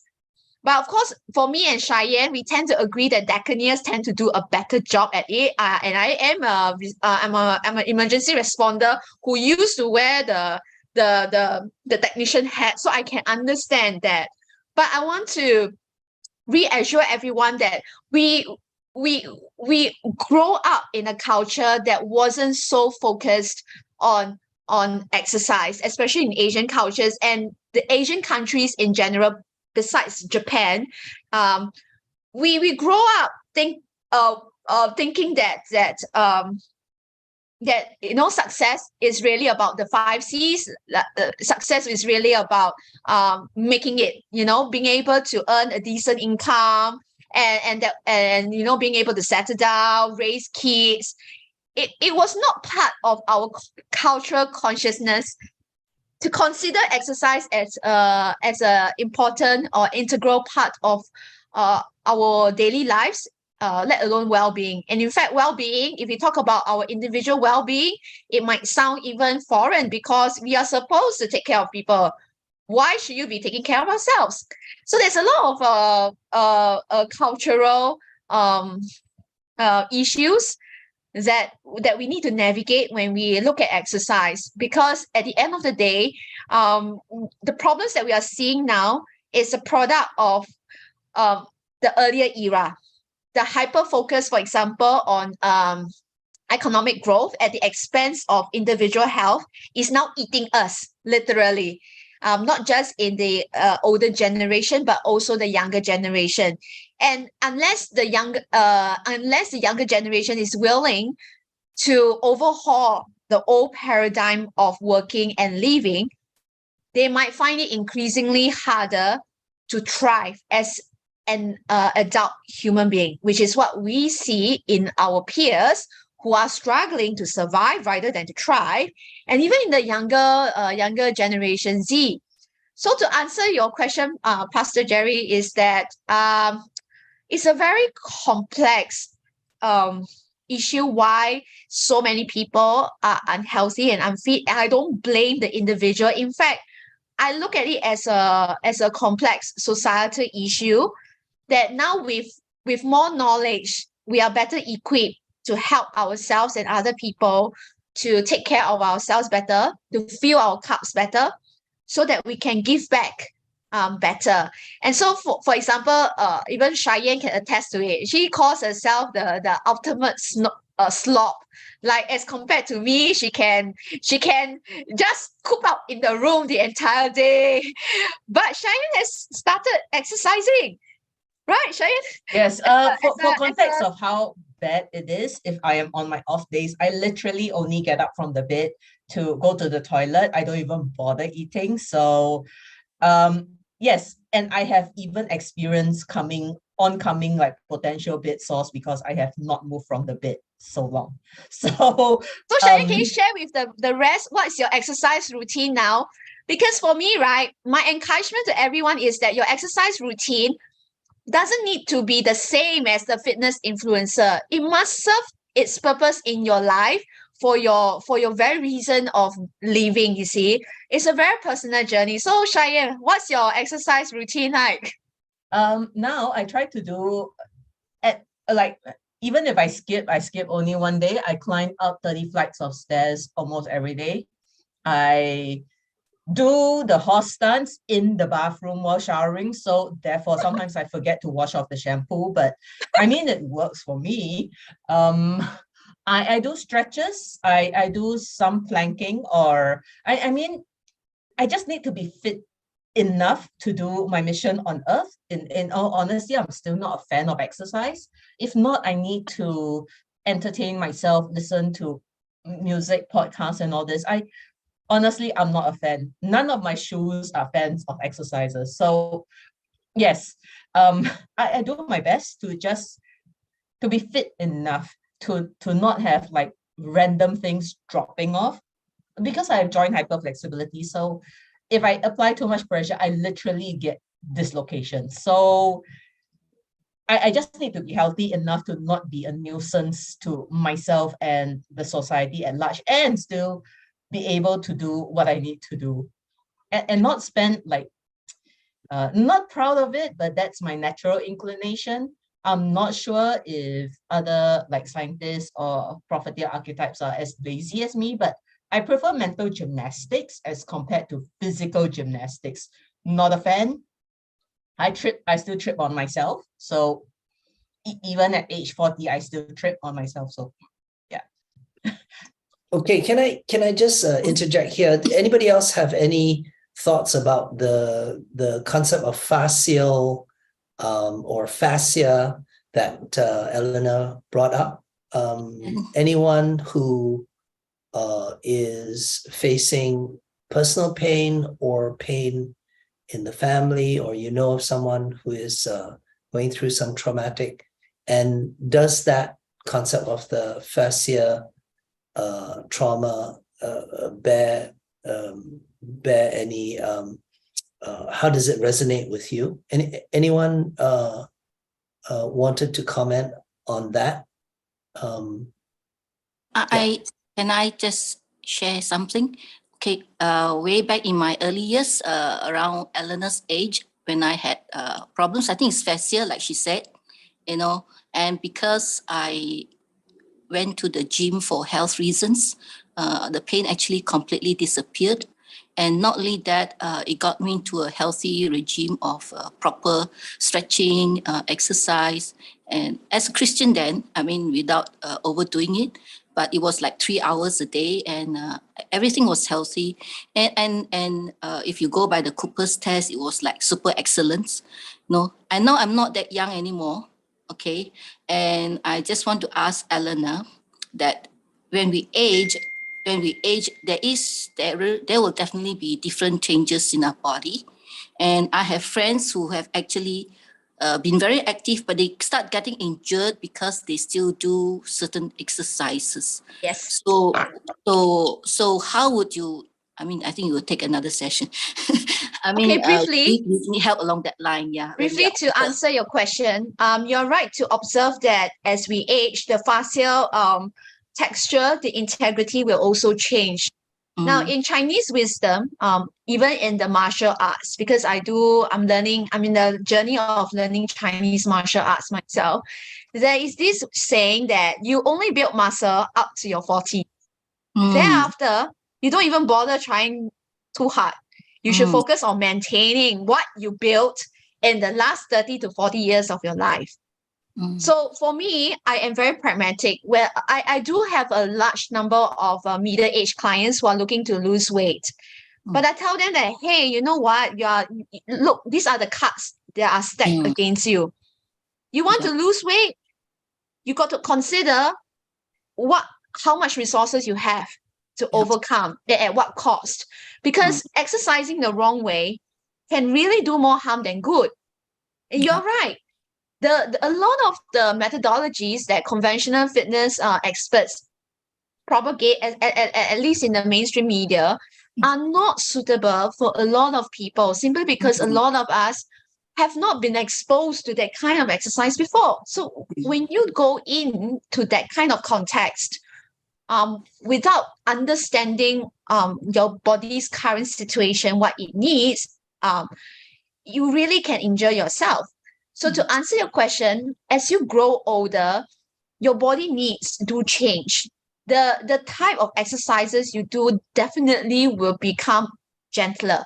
And it works towards the purpose of maintaining the integrity of your health rather than depleting what you have built over the years.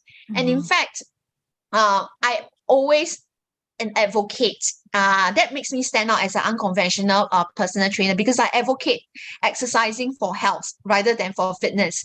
All of us must strive to exercise for health. So therefore, it is a very personal journey. What does health look like for you? So for example, if you're dealing with chronic pain, the exercise must work towards resolving your chronic pain, and it must not aggravate your chronic pain. If you're working out for mental wellness, then the exercise, even if it is a very, very gentle exercise, it must help to enhance your mental well-being, your cognitive ability to perform at work, for example.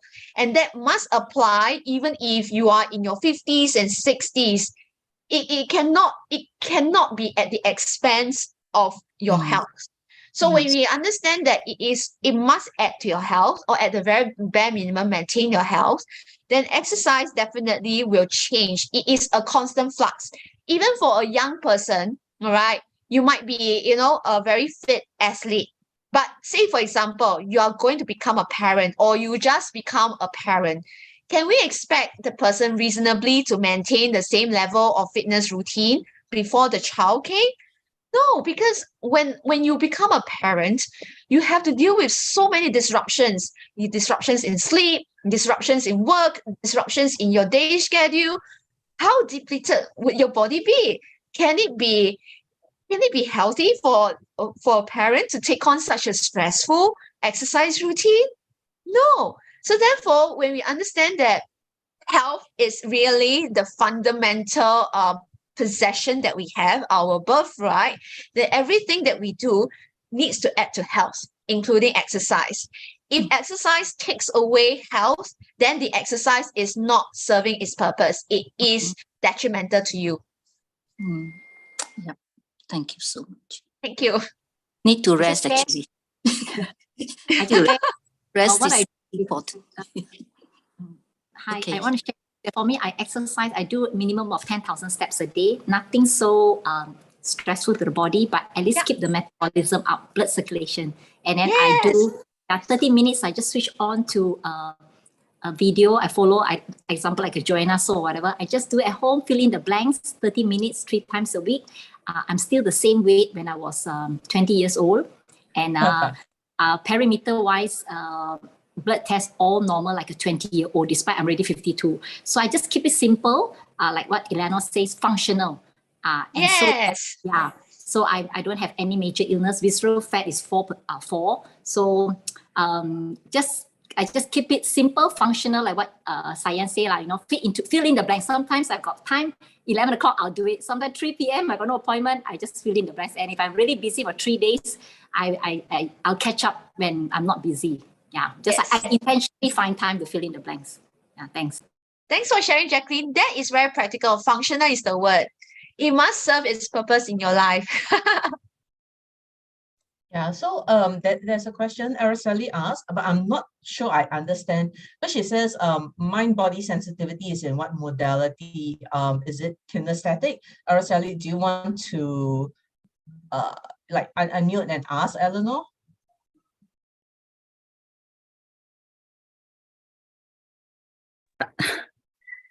Okay, I just wonder whether you're talking because I came in late. I wonder if you're talking about a certain modality. What modality is related to? Okay, my body connection is not just kinesthetic. It also can be an inward sensation. So, for example, intuition is also very much physical. So how is it that, for example, because we are talking in Christian lingo, right? How do we know that the Holy Spirit is telling us to do something? The inner prompting. So the thing is, feeling, as I have mentioned earlier, it's a very subjective feeling. And feeling is not just the emotion, it is really the inward experience inside your body. And because you are more than the sum of your body, your mind, and your spirit, what you experience in your body is also very much the expression of what you are experiencing in your spirit and in your mind. So the kinesthetic component is just one expression of my body expression. So say, for example, you are going to lose your balance, all right? And you quickly, all right, you quickly rebalance yourself because you have that strength to catch yourself before you fall. So that's one expression of mind body connection in a kinesthetic way.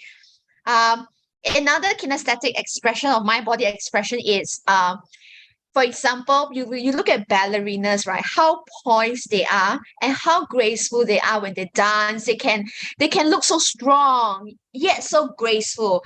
It's because they have such intuitive control of even the smallest muscles in their bodies, including the core muscles. They know how to contract the inner thighs, the buttock muscles, so that it lifts up the entire spine. And because they've practiced at it for so many years, it becomes second nature to them. So that is another expression of the kinesthetic expression of mind body connection. But the other aspects of mind body connection is like what I explained just now, is things that you experience inside. For example, like hunger. All right, like you know that okay, I am hungry, but I don't think I need to eat that much. In fact, I think I need to eat a little bit more vegetables, a little bit more meat, for example. And do you have any outward basis to tell you that? No, you are actually following your body's cues. Another example, you feel like your blood sugar is crashing, but you don't have a blood sugar monitor to know that your blood sugar is crashing. But how do you know? You feel dizzy, and because you have prior experiences of low blood sugar, you have already have some form of a pattern to look at. So when you start to have this pattern or this predictable trend of sensations, right? You know that your blood sugar is low and you need to do something to quickly raise your blood sugar back to normal levels. So that's another example. The other is another example is intuition, like what I mentioned just now. How do you know that this person cannot be trusted, or this place is a bit dodgy? How do you know?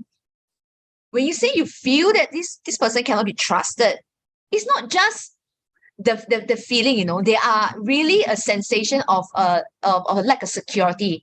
The insecurity that you feel just being in the presence of the person. And that insecurity feelings that you feel can be something very subtle, like your body goes into a hypervigilance mode because in earlier part of your life, you have been in situations where you were harmed by someone who's very similar to the person that you are now present with. And therefore now when you are in contact with a person of such similar aura, your body naturally picks up the energetics of the person and it goes into hypervigilant mode. And that is your intuition. So basically, that mind body connection is a very profound inner voice, which if you don't resolve your trauma, all right, it can be more of your primitive voice telling you what to do rather than what the Holy Spirit wants you to do. So an example of that is this: if the Holy Spirit asks you to take a leap of faith, right, to do something that makes your soul sing. For example, you decide to, hey, after working for so many years, I think it is the right time. In your heart that, okay, it is the time to actually quit my job, stay home and run a home-based business to raise my kids better. Okay, say for example, all right, this is a scenario. But if you have not resolved your trauma, all right, you might rationalize it as, okay, I shouldn't be doing it. I should continue to stay put in the job because it is logically the most reasonable way to earn a stable income and raise my kids instead of listening to the Holy Spirit. So in this instance, all right, because of the amount of fear that you did not resolve in the body, it clouds your judgment, and therefore it changes how you make certain life decisions in the best interest of yourself and your loved ones. On the contrary, on the flip side of the coin, we also hear stories of people, say for example, all right, people in leadership positions. They get into they divorce their partners and leave their partners for a new person, and they say, oh, I felt like, the moment I lay my eyes on that person, I feel like that this person is the right one. But is it really the right one? Or are you following lust? Or are you following the Holy Spirit, or for example? So in this case, it is a very, logically, the third party observers would clearly know that this is a very questionable life choice to divorce your partner and leave your partner for another person because you think that the other person is the right one, right? You think it's crazy, right? So in that perspective of that person, right, he or she might think that they are doing the right thing, they are following the intuition, but it's because they have not resolved their trauma. Therefore, the trauma shows up. When you meet someone new, it gives you that feel good feeling, and you mistake it as, oh, this so and so is the right one, and then you leave your partner for the right one, only to find out that, okay, a few years later, this is not the right one. I now have met the right one. So then again, we see a serial divorcee in search of the right one, never seeming to find the right one because they have not rectified themselves in their state of mind. So I hope that actually clarifies that inner compass needs to be clear, like water. Yes, Eleanor. Yeah, thanks for all the sharing. I understand some of you have a lot more questions, but it's 7 Singapore time. There are a lot of people who need to cook dinners, or you have like raging, I don't know, raging little hungry mouths that might bite you physically. So that's all for this session. But if you have any questions and comments, please, yes, let Pastor Jerry know. If we are able to answer, we can answer some of them, but we actually have bonus sessions for all, like it will be further learning for all these topics that we are sharing. So we invite you actually to join us in a bonus session. There will be a little bit of homework, and we would actually need we would actually need you to give us your testimonials as before some of these bonus sessions, so that we can start really sharing with more people about like these mini series and all this. And if it's possible, maybe you can just give Pastor Jared a short message on what was the most helpful for you in this session, or maybe how we can improve. That would be very helpful. But I would say we will delve deeper. There are certain patterns that Eleanor has seen with certain modalities or archetypes. that will be helpful. Even for choosing a suitable, let's say, exercise or nutrition, there will be tips, but join us in our bonus session. So this is the teaser. Great. Pastor Jerry, Yeah. you have anything to add? Yeah, if I could offer a suggested title for this session, if you do it again, you could add a subtitle to pain. Of course, pain is good. Then pain : perhaps me, myself, and I. Because people love to talk about the one subject that the universe revolves around, which is me, myself, and I, and perhaps deal with that. So thanks so much for this incredible beginning journey. It's just the beginning. If there are any who are suffering pain right now, if you're having pain right now in your body, because I saw one comment just now about chronic pain, I want to deal with that right now, okay? Because I've been through that pain. And the rest of you, the session is over. God bless you. See you next time. Please respond to the emails that Cheyenne will send you concerning the feedback.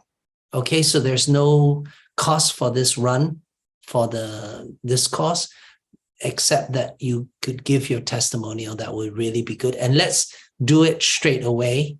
Don't wait until next week. Okay, so if you could just spend like 5-10 minutes, do your write down something, put it in your notes, so that when Cheyenne asks you, could you give some feedback, you just pull it out from the notes and then just send it in. Alternatively, you can send it to me also. Okay, so if there's anybody with chronic serious pain in your body right now, I want to address that and deal with that in very practical ways, how I overcame. Besides that, shalom, everybody. God bless you. Shalom to you, and we will see you. Thank you very much to our trainers. Yes, thank you, Araceli, for that. Thank you. And see you next